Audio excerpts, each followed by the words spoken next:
안녕하십니까? 느지비 성경을 강구하는 하늘숲 새벽 묵상 시간입니다.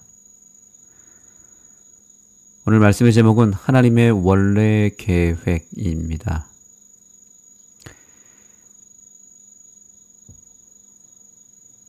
이제 우리가 율법에 대해서 두 가지 기능을 계속 살펴보았죠. 첫 번째는 하나님과의 관계, 두 번째는 사람과 사람 사이의 관계입니다.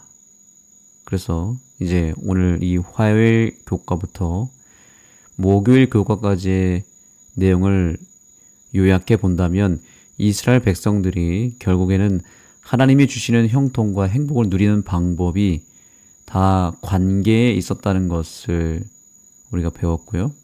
화요일 교과는 하나님과의 관계가 어떠하느냐에 따라서 그들의 성패가 어떻게 달라지는지를 알려줍니다.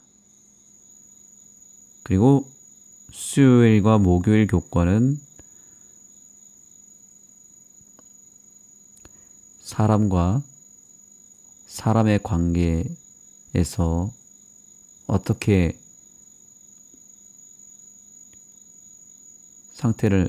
사람과 사람 사이의 관계를 어떻게 하느냐에 따라서 또한 행복과 또 성공을 누리느냐 아니면 불행과 실패를 경험하느냐가 달린다. 이것이 이번 주 교과의 전체적인 흐름입니다.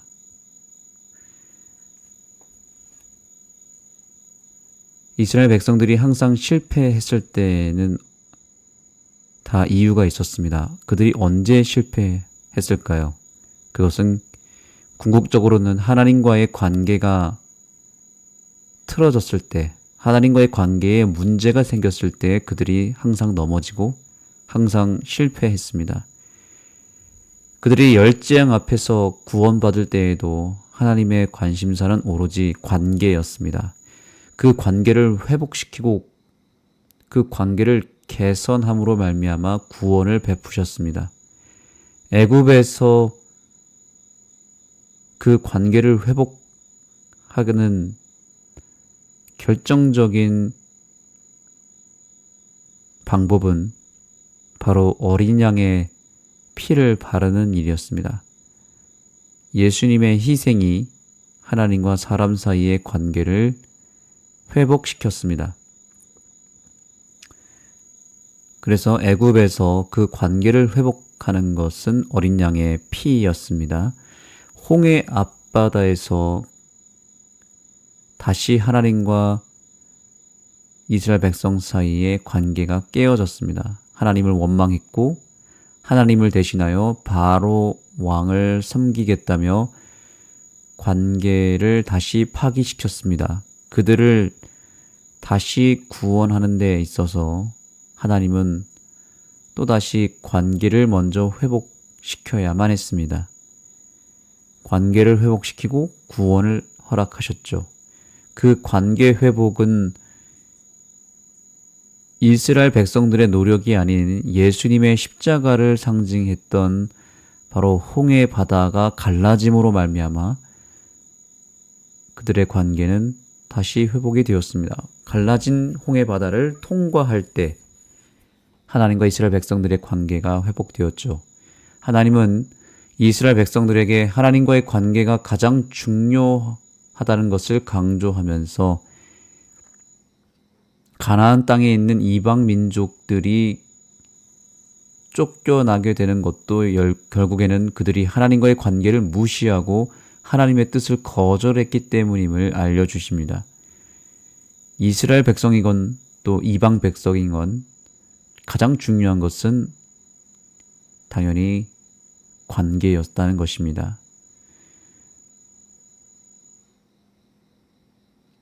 이방 민족들이 왜 하나님께로부터 저주를 받고 또한 쫓겨나야 되는가? 그것은 하나님이 이기적이시거나 혹은 하나님이 잔인하셔서가 아니라 관계가 깨졌기 때문에 자연스럽게 분리가 되고 멀어진 것입니다. 우리가 관계가 별로 안 좋으면 서로 함께 하는 것이 힘들죠. 그래서 서로 거리를 두고 서로가 서로를 멀리 하게 되잖아요. 그래서 지금 이방 민족이 스스로 하나님과의 관계가 관계가 깨어졌기 때문에 멀어질 수밖에 없었고, 그들이 스스로 떠난 것이고, 그들이 스스로 하나님과의 관계를 분리시켜서 멀리 떠난 것입니다. 그러나 사실 그들에게는 관계를 회복시킬 수 있는 기회가 얼마든지 많이 주어졌던 것입니다. 그 기회가 주어졌음에도 불구하고 그 기회를 놓쳤을 때 그들에게 남는 것은 이제 심판밖에 없었습니다. 그래서 하나님은 기회를 주셨다고 말하고 있습니다. 그들에게 충분한 시간을 줬고, 그 충분한 시간 동안 기회를 버렸기 때문에, 활용하지 않았기 때문에 그들을 심판하실 것임을 예언하셨습니다.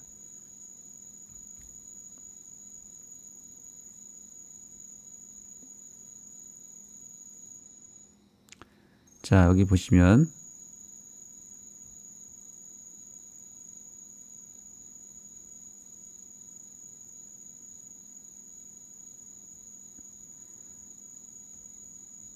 하나님이 아브라함에게 약속의 땅이 그의 후손에게 바로 주어지지 않고 400년 후에야 주어질 것이라고 알려주신 이유가 무엇인가? 그 이유는 가나안 땅 거민들의 악과 관련이 있었다. 하나님은 그 백성들도 자비롭게 대하시며 그들에게 회개할 수 있는 은혜의 시간을 주셨다. 그럼에도 그들은 하나님과 그분의 뜻을 지속적으로 거역했다. 그 나라의 죄악이 가득 찼을 때 하나님은 그들의 땅을 히브리인들에게 새로운 영토로 주셨다. 하나님은 여전히 가나안 거민들에게 무엇을 주셨습니까? 관계 회복의 기회를 주셨다는 사실이 여기 나타납니다. 이방인이라 할지라도 관계만 회복된다면, 즉 그들이 회개하여 돌아오기만 한다면 얼마든지 그들을 구원할 준비를 하셨다는 것입니다. 무려 몇 년 동안 주셨습니까? 400년 동안 주셨습니다. 400년 동안이나 기다리면서 심지어 이스라엘 백성들을 애굽에 두게 하시고 오랜 시간 동안을 그곳에 머물게 하신 이유가 여러 가지 이유 중에, 어쨌든 가나안 땅을 차지하고 있었던 이방 민족들에게도 하나님은 돌아올 수 있는 기회를 굉장히 오랫동안 주셨다는 것입니다. 사실 그 이방인이라고 하는 민족들이 다 누구로부터 시작된 자들입니까? 아담의 후손들이잖아요. 근데 가인에 의해서 가인 시대에 갈라진 거죠. 하나님 백성과 사다리의 백성으로 갈려진 것은 결국에는 그 관계가 깨지고, 그 깨진 관계를 회복시키지 않고 계속 방치해 뒀던 자들이 자연스럽게 이방인이 된 것입니다. 원래는 다 하나님의 가족이고 하나님의 자녀들이었잖아요. 그 이방인들을 이방인 취급하지 아니하시고 남 취급하지 않고 자기 자식으로 여전히 여기며 돌아오기를 기다리는 하나님의 마음이 바로 아버지의 마음인 것입니다. 하나님은 우리 인간들처럼 그들을 이방인 취급하지 않았습니다. 똑같은 자녀로 보았습니다. 부모에게 자녀는 다 똑같은 존재들이죠. 말을 잘 듣건 안 듣건 간에 다 똑같이 사랑스러운 자녀인 것처럼 하나님에게 있어서는 하나님 백성, 사단 백성, 이방인과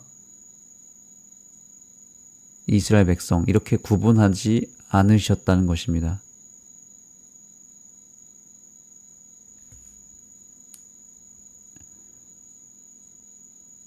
그러나 그들이 끝까지 하나님을 거절했기 때문에 어쩔 수 없이 하나님은 심판을 베풀 수밖에 없었습니다.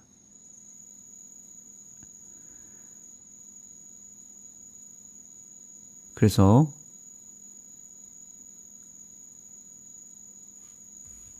여기 교훈의 말씀을 보겠습니다.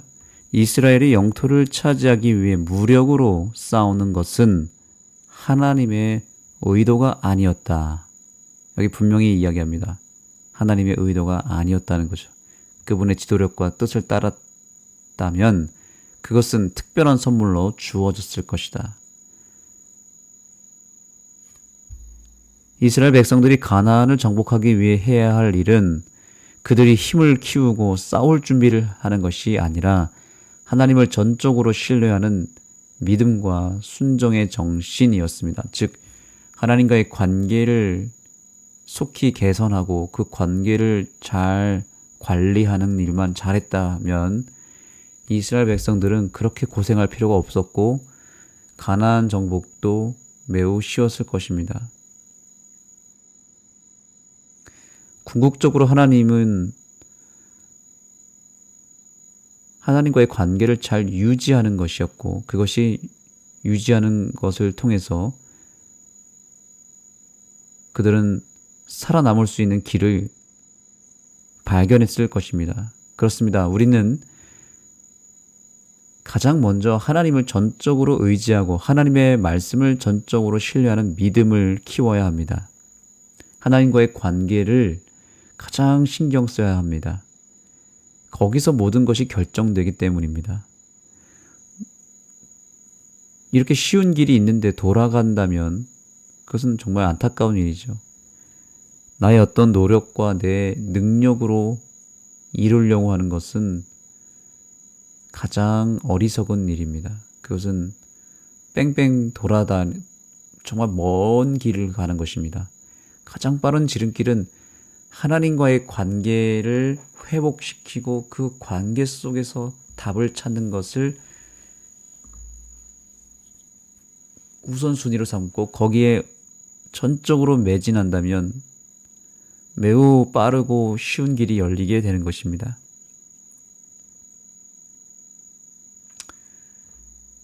그래서 이 모든 것은 하나님과의 올바른 관계에서 오는 축복이요 힘입니다. 우리는 오늘도 철저하게 하나님과의 관계에 목숨을 걸어야 합니다. 목숨을 다하고 뜻을 다하여 내 하나님을 사랑하라. 이것이 첫째라 그랬습니다. 하나님과의 관계가 회복되어야만 모든 문제가 그때부터 해결되고 모든 관계가 회복되는 은혜가 있기 때문입니다. 그래서 하나님과의 관계가 어떻게 보면은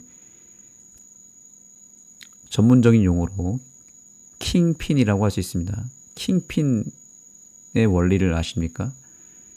이 볼링 공을 굴릴 때 이 볼링핀 10개를 다 넘어뜨리는 가장 첫 번째 되는 원칙이 뭐냐면 맨 앞에 한가운데 있는 그 첫 번째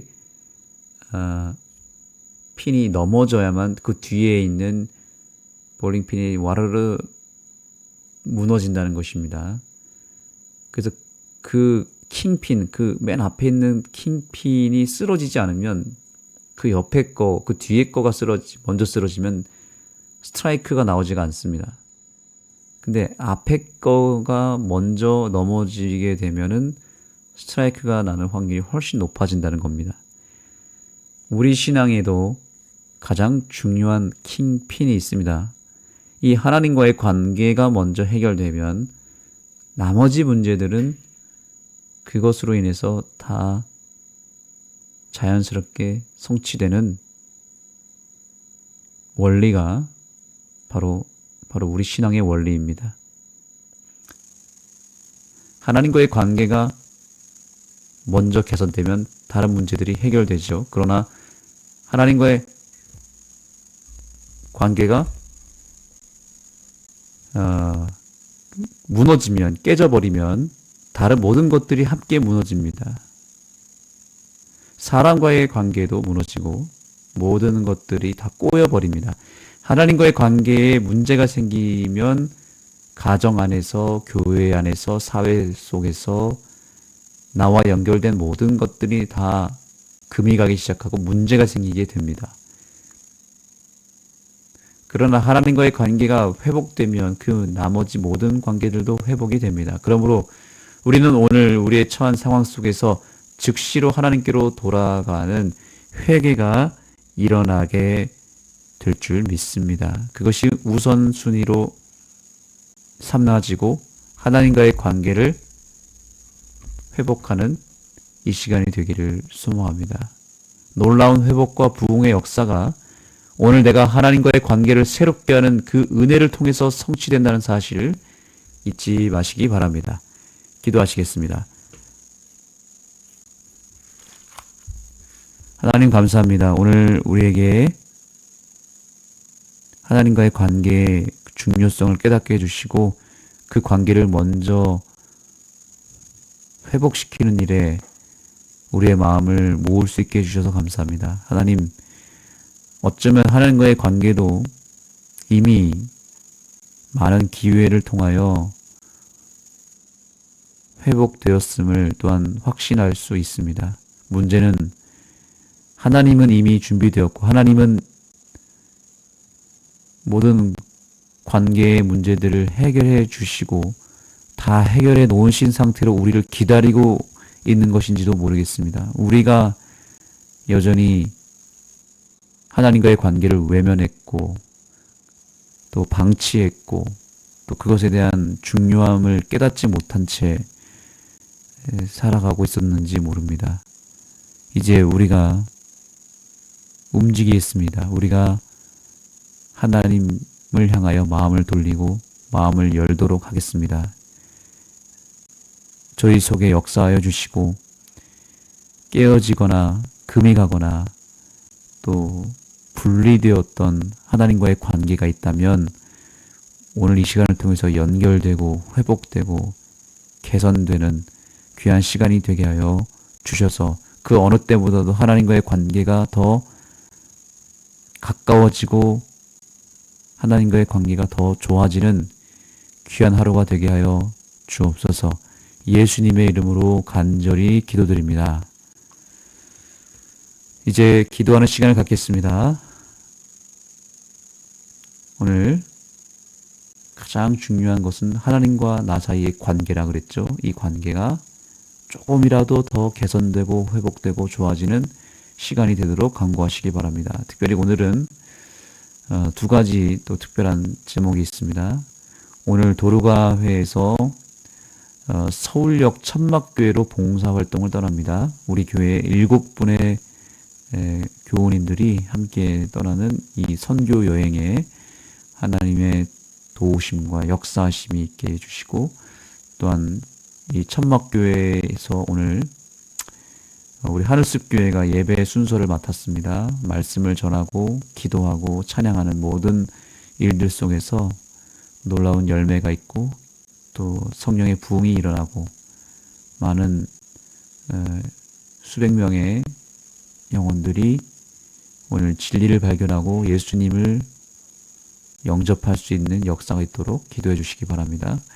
또한 우리 교회 안에서는 집집방문 봉사팀이 또한 우리 마을을 방문하고 사람들을 만나는 일을 할 것입니다. 이 일에도 우리가 생각지 않은 상상하지 못했던 특별하고 은혜로운 일들이 벌어질 수 있도록 간구해 주시면 감사하겠습니다.